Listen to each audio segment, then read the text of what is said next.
You ready?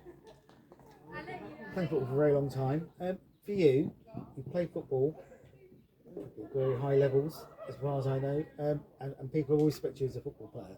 But there are certain barriers to people from different ethnic groups within football in terms of success, in terms of getting on, in terms of progressing, not only in playing, but also in coaching, but also, as I say, in terms of getting into professional game, even in the kind of accountancy, the policy, the research bit, there's barriers there. For you then, personally, what would you say the barriers were for you, and how applicable are they now in different facets of the game? Right, I mean, you spoke to Wayne, my friend, my close friend, and he told you, my levels, and some people have. Coming from an Asian Muslim background, obviously education is always paramount. I had an agreement with my dad that when I finished my A levels, as well as playing good level football for college, county, district, etc., that I really push it. Okay. I had an ex-PE teacher from Homerton House, Mr. Kerry, who was a coach at Grays at the time. Now in them days, Premier League clubs wouldn't go around the world for tours to play Grays and Hendon pre-season. So if you're at Grays and you stood out against an Arsenal or Tottenham, that was your ticket to the big time. I had another teacher from Bladesmore who was in the Arsenal coaching staff, so back in the good old days, the JVC Indoor Centre. See him? And a third person was my economics teacher, a gentleman called Mark Shellard, actually taught Martin Offia, the rugby legend. We sat in the same seat, by the way, Martin before me. He was a QPR season ticket holder, so we already had an agreement in place. He phoned my dad up and said, look, we'll make sure he does his A-levels. I'll personally take him to QPR myself. So regardless, and this is in 1990, 91,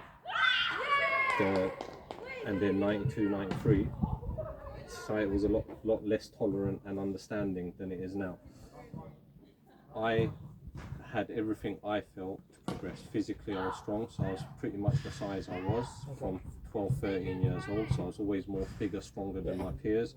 I always played with the likes of Shah, who are 5, 6 years older than me, Wayne, top player himself, 4 or 5 years older than me, always held my own. But at the time when I should have kicked on, I had a knee injury which I never rested, so progressively got worse. Week by week, month by month, my strapping got heavier and heavier. I got the doctor to prescribe me anti-inflammatory tablets which brought the swelling down, the fluid down, but again damage.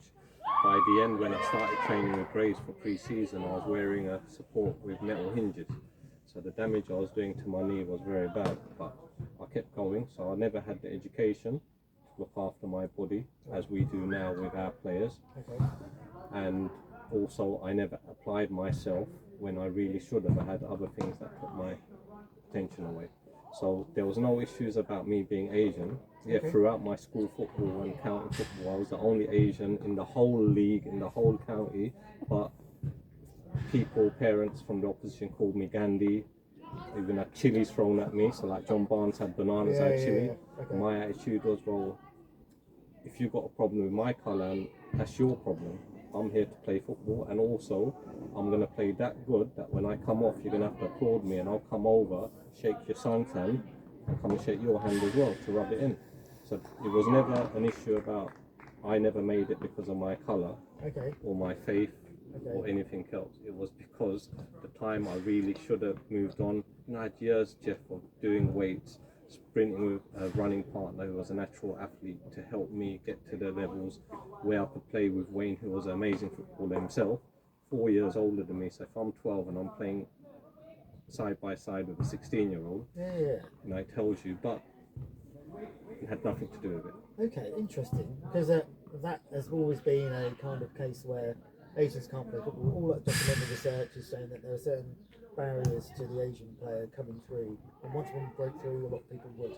But that's interesting you're saying that, so that's good. But in a way then, you're saying that if you had, the barriers were, if you didn't have the kind of attention to detail that you probably needed, and information and advice how to take care of yourself when things went wrong physically for you. So do you reckon people would have that now? Is that a difference that's been plugged? I think, Sen, if you pause it there, then Jeff, please. Yeah. So in terms of yourself and the barriers that you faced, was it then it wasn't the fact that you were Asian or there was any ethnicity or any problems around that in terms of you making it as a player, because you had the ability and you would have done it. But it may have been, and what you're alluding to is the fact that there wasn't the right information around you taking care of yourself physically, nutritionally, when you have an injury, how to recover. And if you had that advice around then, that would have made you progress further. Yeah, I would like to think so. But at the same time, as you know yourself, there's players who get through sometimes that perhaps aren't the best with their peers, and others who are great that don't. But for me, the key thing was that it wasn't my race, the colour of my skin.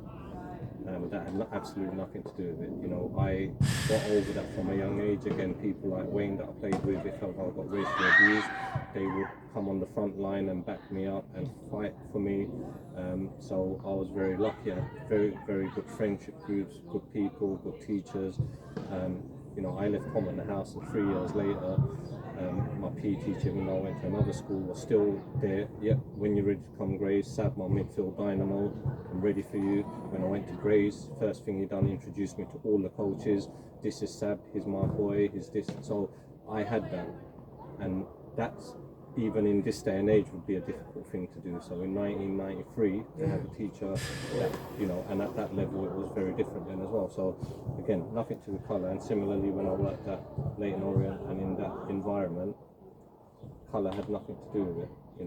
Just was lucky that my first boss, Neil Watson, my second boss, Grant Cromwell, just done on the hard work. And those of us like myself and Ozzy who did work, who did do the estates, working with offenders,